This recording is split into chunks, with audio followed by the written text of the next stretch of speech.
देवैरत्रापि विचिकित्सितम्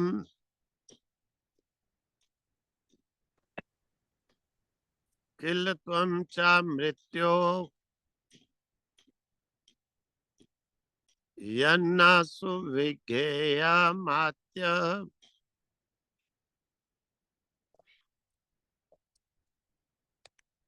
वक्ता चास्य त्वादृगण्यो न लभ्यो न अन्यो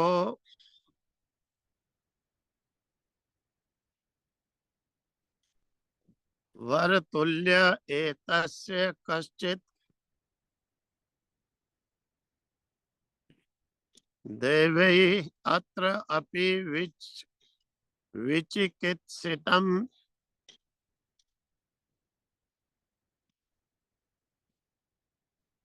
किल त्वं च मृत्यो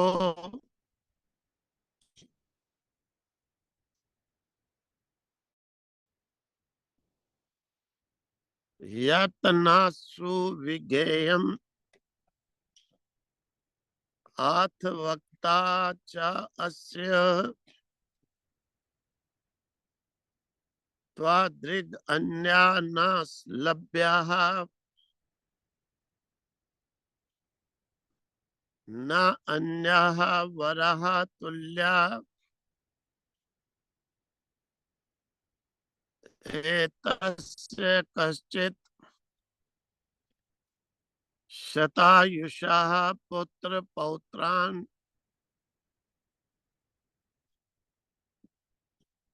वृणीष्व बहून् पशून् हस्ति हिरण्यमश्वान्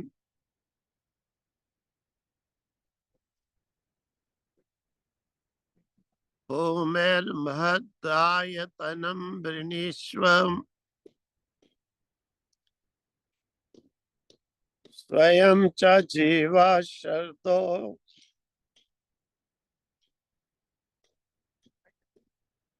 यावदिच्छसि शतायुषः पौत्र पौत्रान् वृणीष्व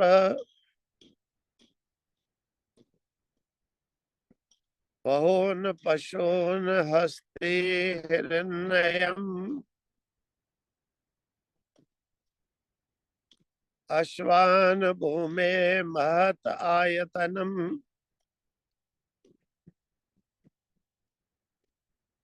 वृणीष्व स्वयं च जीवाः शरदाः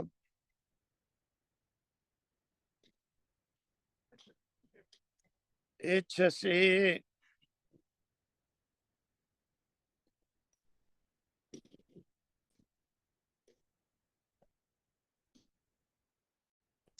आप कहते हैं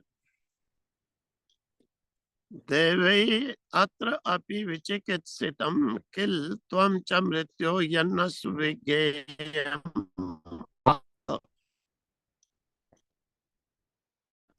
कारण यह है, नचिकेता ने कहा कि हे यम, तुमने वास्तविक में सही कहा है, क्योंकि ये बड़े बड़े बुद्धिमान विद्वानों ने भी इसके विषय में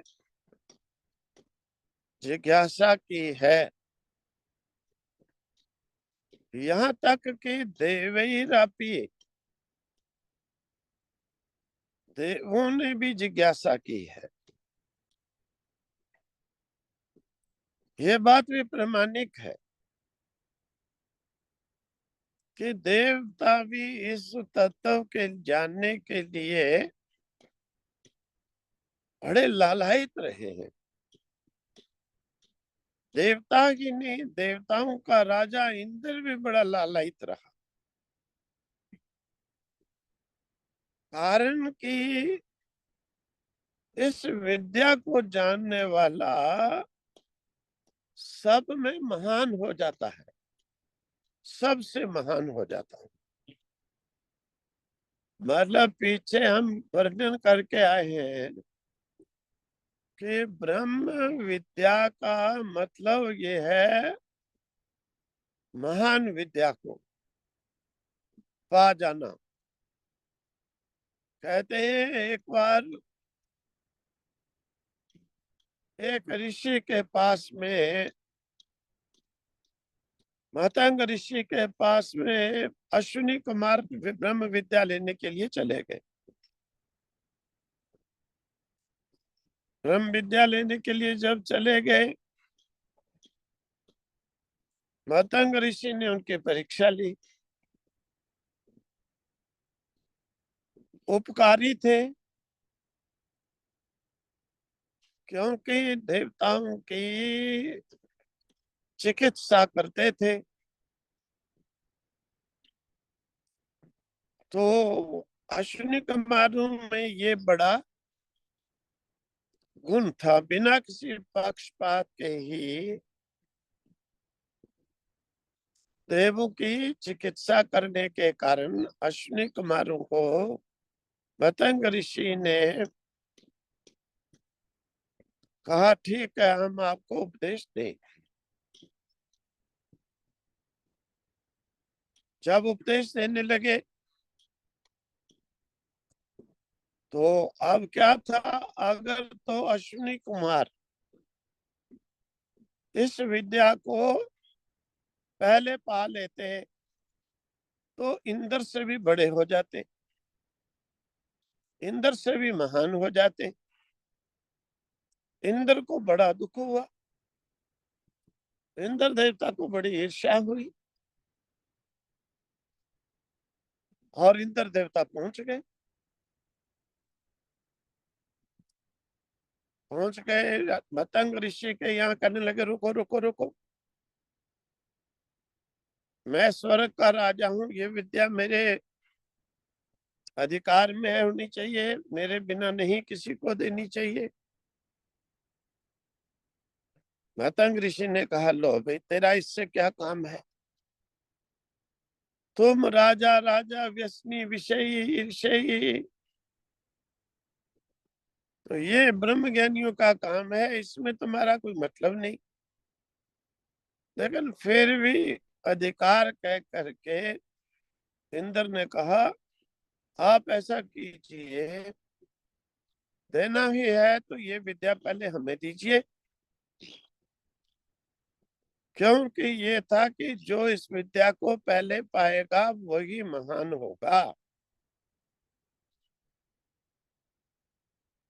इसीलिए सभी श्रोता इस विद्या को पाने के लिए अग्रसर होना चाहिए। सबसे महान होने के लिए सबसे पहले इस विद्या को ग्रहण करो। अब इंद्र को यह था कि अश्विनी कुमार अगर पहले इस विद्या को पा लिए तो ये महान हो जाएंगे। उनको बीच में ही रोक कर कहा कि पहले आप ये मुझे दीजिए, फिर इनको दीजिए, मैं मना नहीं करूंगा, लेकिन पहले ये विद्या मुझे होनी चाहिए। मैं स्वर्ग का राजा हूँ, मैं इनसे महान हूँ। अब मतंग ऋषि ने कहा, अब स्वर्ग के अधिकार में है ऋषि भी, स्वर्ग की भी जो है अपेक्षा नहीं कर सकते। भले ही स्वर्ग क्षणिक है, लेकिन विद्वानों के ज्ञानियों के मत में है। मत में होने के कारण हम स्वर्ग की निंदा भी नहीं कर सकते हैं, स्वर्ग को तुच्छ भी नहीं कर सकते, नीचा भी नहीं दिखा सकते, क्योंकि स्वर्ग की भी और ये विद्या भी दोनों बराबर ही चलेंगे। जिनका अधिकार स्वर्ग में है उनको स्वर्ग, जिनका अधिकार ब्रह्म में है तो ब्रह्म वेताओं में। तो दोनों ये एक बराबर लाइन में चलने वाली चीजें हैं, इनमें हम तिरस्कार भी नहीं कर सकते। इसीलिए मतंग ऋषि ने कहा ठीक है भाई, अश्विनी कुमारों रुक जाओ, इस इंद्र देवता को मजा चाख लेने दो थोड़ा। इस विद्या के लिए तो जीते जी मरना पड़ता है, क्योंकि अपने मान को छोड़ना, अभिमान को छोड़ना, अहंकार को छोड़ना, अहंकार को छोड़ना, ये समझ लो कि जीते जी मर जाना है। ये समझ लो जीते जी मर जाना है। और जो जीते जी नहीं मर सकता है, वो इस विद्या को प्राप्त करने का अधिकारी भी नहीं बन सकता है। इसीलिए संतों में कहावत होती है, जीते जी ही मर जाना, यही मृत्यु से पार होने का लक्षण है। और जीते जी मरता वही है जिसने अपनी ममता को मार दिया, अहंकार को मार दिया, मान अभिमान को मार दिया, अपने पराये भेद को मार दिया। इसीलिए पतंग ऋषि ने कहा इस इंद्र को थोड़ा मजा ले लेने दो, क्योंकि इंद्र कभी भी अभिमान तो छोड़ नहीं सकता है, मान तो छोड़ नहीं सकता है। राजा है, राजा मान अभिमान को छोड़ेगा तो राज्य कहाँ से रहेगा। राजा विषयी, मानी, अभिमानी, मान अभिमान का तो भूखा होता ही है राजा, नहीं तो राजा बनेगा ही क्यों। तो कहते हैं, मतंग ऋषि ने कहा बैठो, राजा हो इंद्र के, हम आपकी अवज्ञा भी नहीं कर सकते। भले ही हम तुमसे परे हैं, तुमसे आगे हैं, तुम्हारे स्वर को तुच्छ मानते हैं, परंतु फिर भी स्वर्ग देव विरोधी ना होने के कारण हम तुम्हारी अवज्ञा नहीं कर सकते हैं। मतलब ये रहस्य बड़े समझने की बात है कि देखो, बहुत से ऐसे लोग होते हैं कि जैसे बहुत से नास्तिक आजकल पंथ है, जो पूजा पद्धति वेद विरुद्ध, स्वर्ग विरोधी कहे जाते हैं। ये बहुत तुच्छ विचार के, इन्हें तो एक पशु के समान बुद्धि भी नहीं होती है। पशु भी कुछ अपने अधिकार को रख करके ही प्रतिक्रिया करता है, तो ये तो उससे भी गए बीते होते हैं। ये इसका मतलब नहीं होता है हम ब्रह्म विद्या के जिज्ञासु हो गए तो वेद विद्या, स्वर्ग विद्या आदि जो है, इन्हें हम इस प्रकार से बिल्कुल जो है प्रति विरोध, ऐसे नहीं। क्यों? क्योंकि इस संसार की रचना, ये जो सृष्टि का क्रम, इस संसार की जो गति है, उस गति से अगर हम विरुद्ध कार्य करते हैं, ये संसार की परंपरा नष्ट हो, तो फिर हम भी कहां से हुए। संसार की गति के अनुसार, क्योंकि संसार की परंपरा की प्रतिष्ठा करने वाले वो ईश्वर है। ईश्वर के विरुद्ध कार्य विद्या नहीं हो सकता, विद्या नहीं हो सकता, वो फिर अविद्या ही हो जाता। इसीलिए विरुद्ध नहीं कहा। ऋषियों ने आत्मा परमात्मा की एकता कहा, जीव ईश्वर की एकता का प्रतिपादन कहा।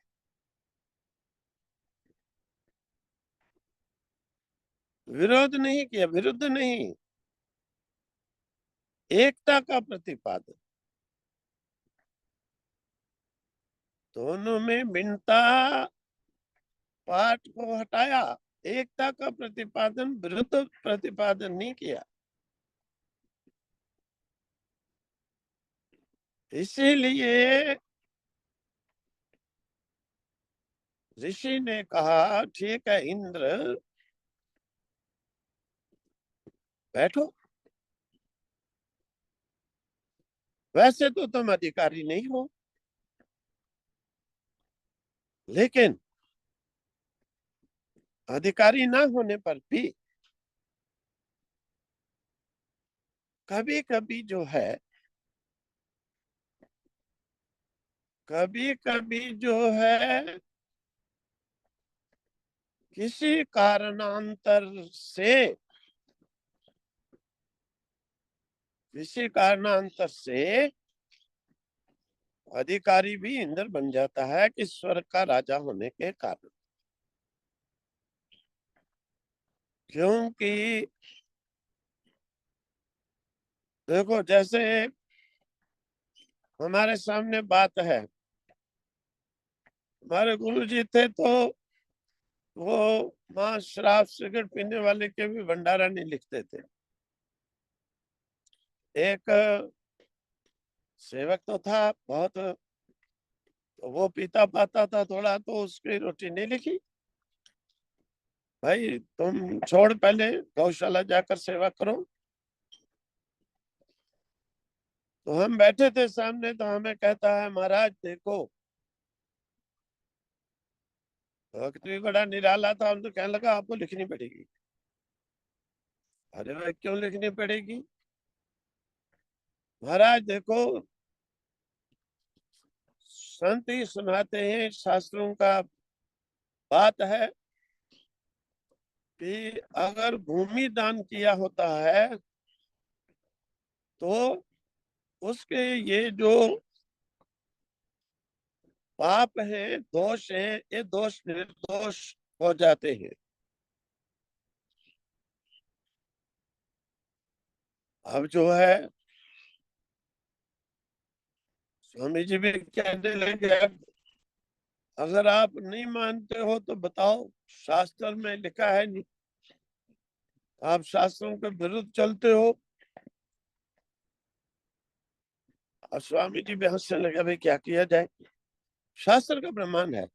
इस प्रकार के दोष का निवारण भूमि दान किया वाला, स्वर्ण दान किया वाला इनसे तर जाता है। तो उसका लिखा भोजन लिखने के बाद बहुत लोगों ने क्वेश्चन रखा कि महाराज आपने इसका ये पीता है तो इसका क्यों लिखा?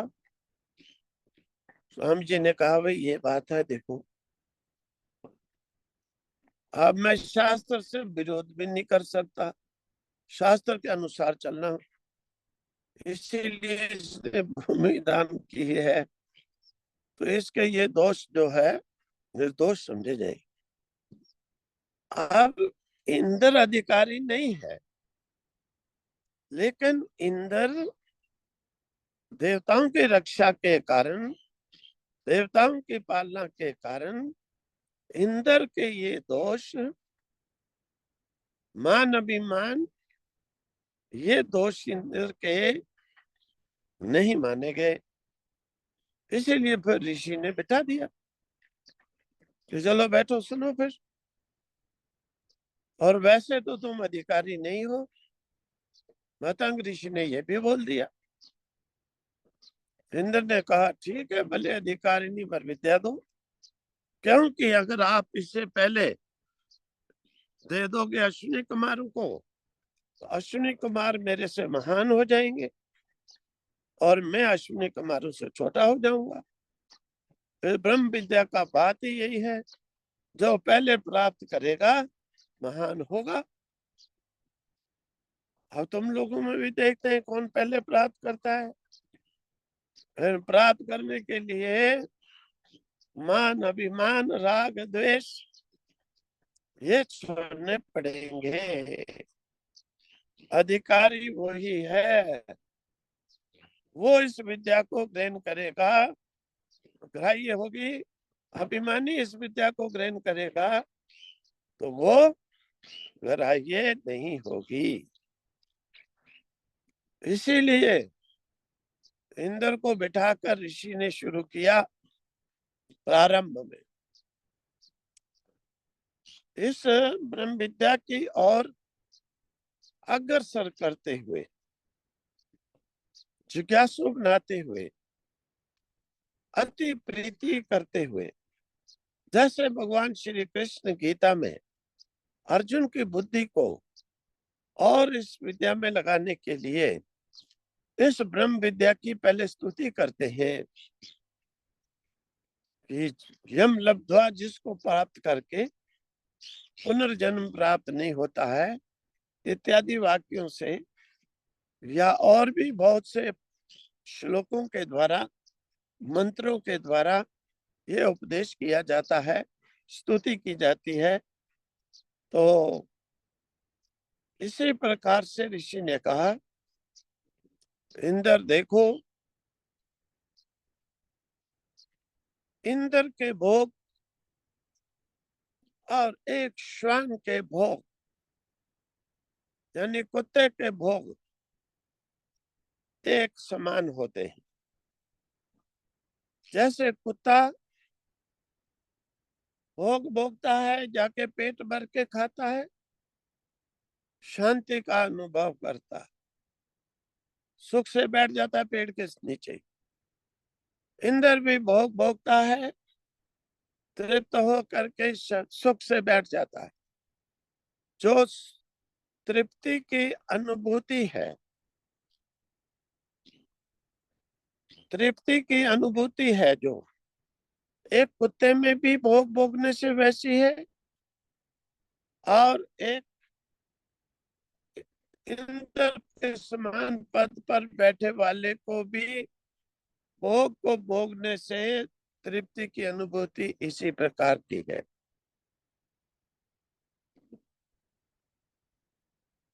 अब इतनी बात सुनते इंद्र का पारा चढ़ गया। इंद्र ने कहा, बस बंद, मेरे भोग कुत्ते के समान। ऋषि ने कहा, यही तो ब्रह्म विद्या का प्रारंभ है। तभी तो तुम अपने भोगों को जब कुत्ते के समान, पशु के समान तुच्छ समझोगे तो विषयों को भोगने में प्रीति छोड़ोगे, तो ब्रह्म विद्या में प्रीति करोगे। अगर ब्रह्म विद्या में प्रीति नहीं करोगे तो ब्रह्म विद्या को ग्रहण कैसे करोगे?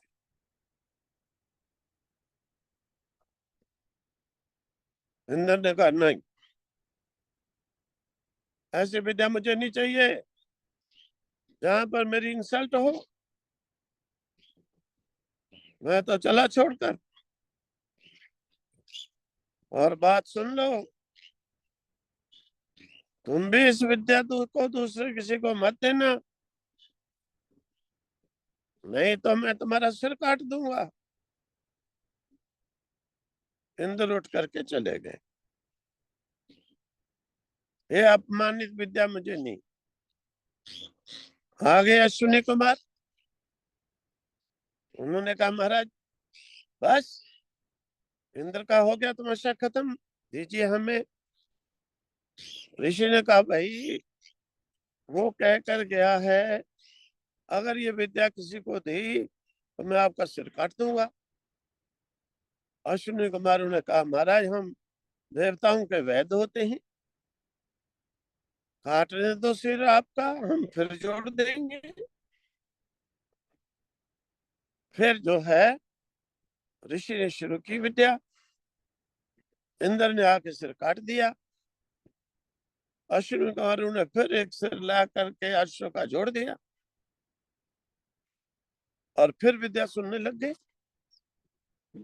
इसीलिए इस विद्या को अश्वशिरा भी कहा कि अश्विनी कुमारों ने उस मुख से सुना।